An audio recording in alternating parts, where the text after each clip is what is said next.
Hello everyone, I am Rahul and welcome back to my channel Rahul Education Academy. And in this video, we will discussing about discovery of electrons. If you look at the previous video, namely lecture 5 in the video series Concepts of Chemistry, I discussed about atomic number and atomic mass. In that video L5, I discussed briefly about the subatomic particles present inside an atom, namely electrons, protons, and neutrons.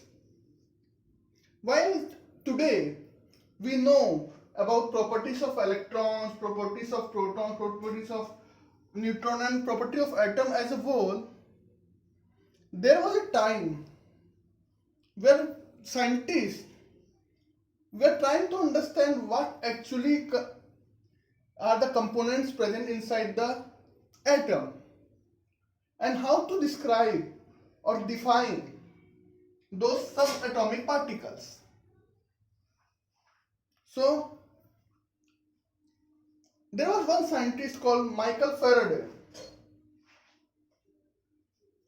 who devoted his time and his knowledge in discovering about electrons and studying its properties. Actually, in 1830, Michael Faraday performed a chemical reaction by passing a electric current through electrolyte solution. And he observed that there is a transfer of electric particles. Later, around in 1850s, several scientists were trying to design an experiment where they can observe this transfer of particles, the transfer of these charged particles. And in that, Michael Faraday was successful as he designed an experiment which not only proved the existence of negatively charged electrons, but he was also able to describe its properties. So let us understand what experiment that Michael Faraday performed and what was his setup and what was his observation regarding those experiments which led to the discovery of electrons. The setup that Michael Faraday in 1850s used was called cathode ray discharge tube.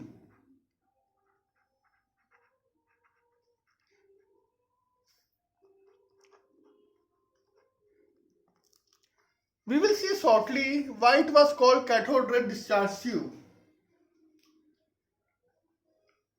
So in that setup, you used to have a glass tube like this,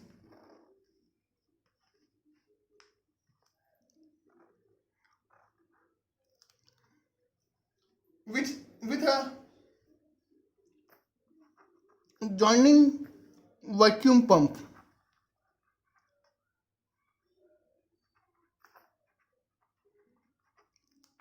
This was a sealed glass tube filled with gases. So you had glasses inside the sealed tube with one of the end connected to a vacuum pump. I'll tell you later why this vacuum pump was needed. On one side, you had cathode, and on one side, you had anode. These are metallic plates, and this cathode and anode were connected to a voltage.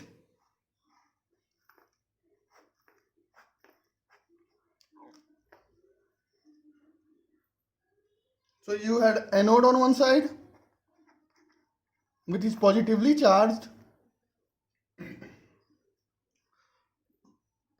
Sorry.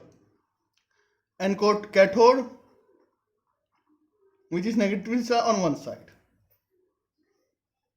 Now, this glass tube is filled with gas, and this vacuum pump was used to maintain a particular pressure inside this glass tube. Now, we wanted to see an electric discharge happening inside this tube.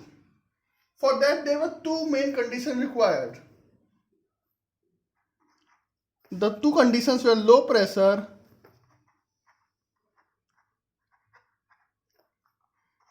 and high voltage.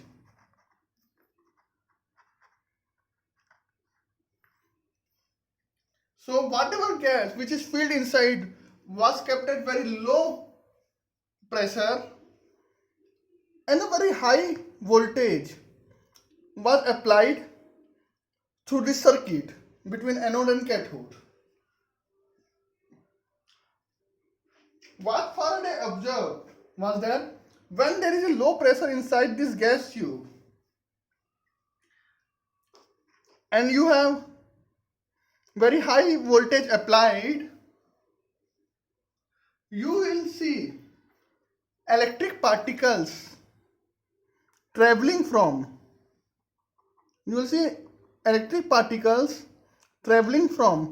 cathode to anode at very high voltage and at very low pressure inside the tube. And because these rays were originating from cathode, this rays initially was named as cathode rays, and hence these were cathode rays. Now,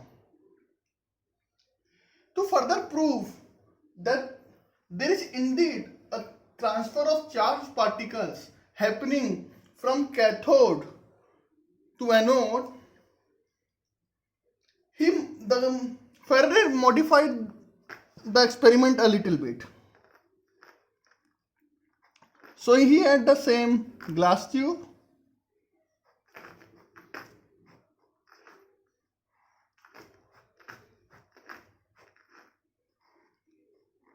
a similar glass tube. He had cathode on one side,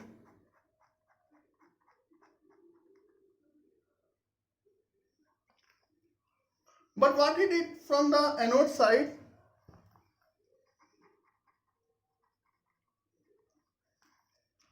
he put a little holes inside in the anode plate. You had inside the glass tube, the cathode was same, but he put little holes in the anode plate, and similarly it was connected like this.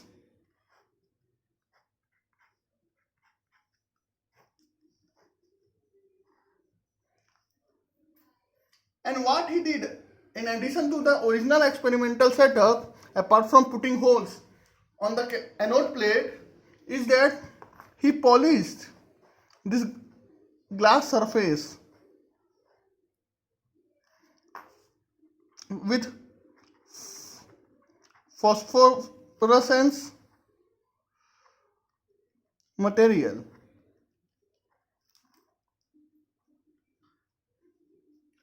He polished the glass tube with phosphorescence material. I think it was zinc sulfide, with which he polished the surface. So what happened? Again, at low pressure, and there was vacuum pump. So again, what happened? When you apply high voltage in a glass tube with low pressure, again electric particle used to discharge from cathode to anode. But since you had holes on the anode plate, these electric particles will travel further and struck this phosphorescence material plated zinc sulfide plated glass, due to which a spark used to generate. This glow or the spark which will generate after you apply high voltage further proved that there is some transfer of electrically charged particles from cathode to anode. That's why it was able to travel from left side to the right side up to the phosphorescence plated surface.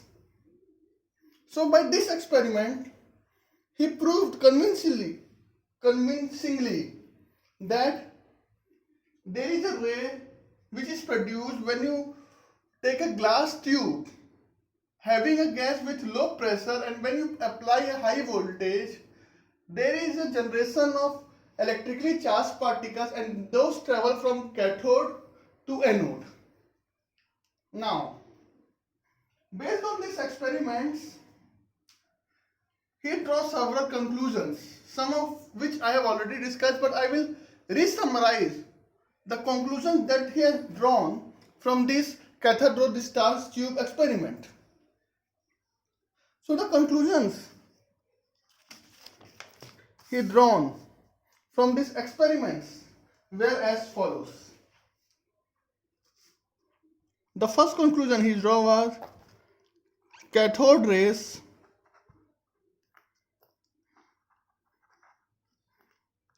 travel from cathode to anode. This I have already discussed.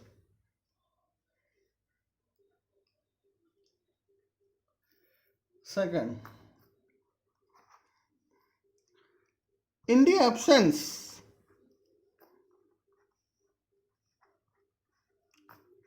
of any external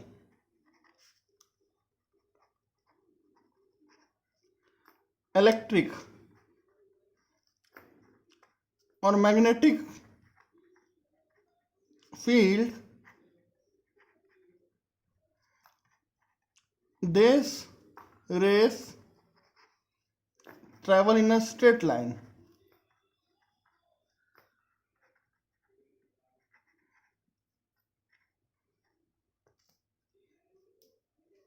This was the second conclusion. Third,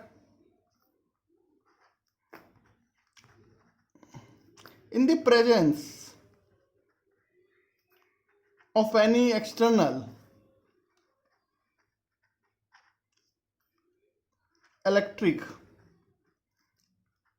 or magnetic field,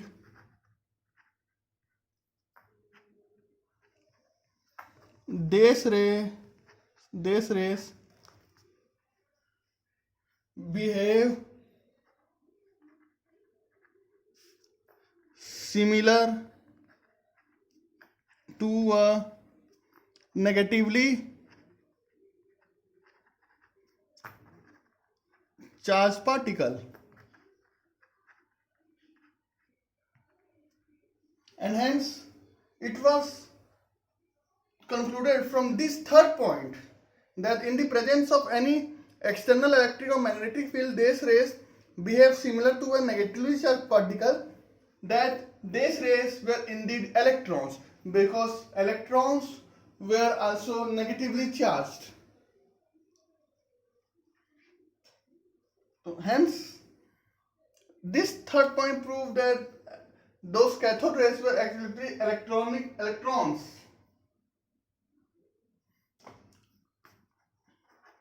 The fourth point states that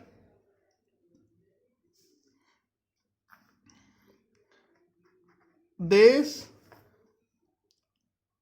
electrons are not visible by naked eyes.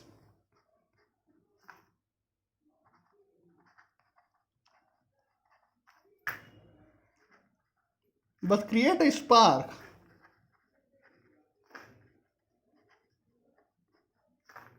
when they collide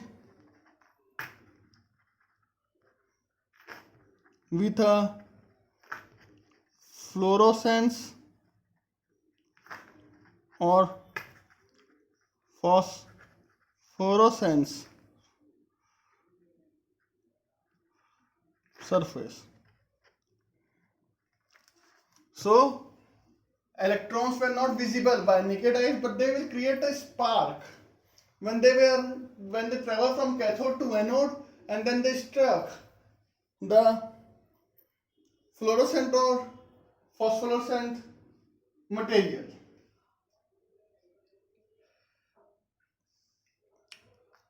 And the last point observation that indeed proved that these cathode rays were indeed electrons was the behavior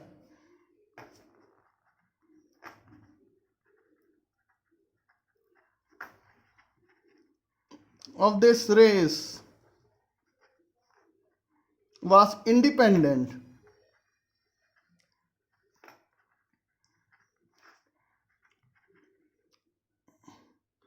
of the gas used or other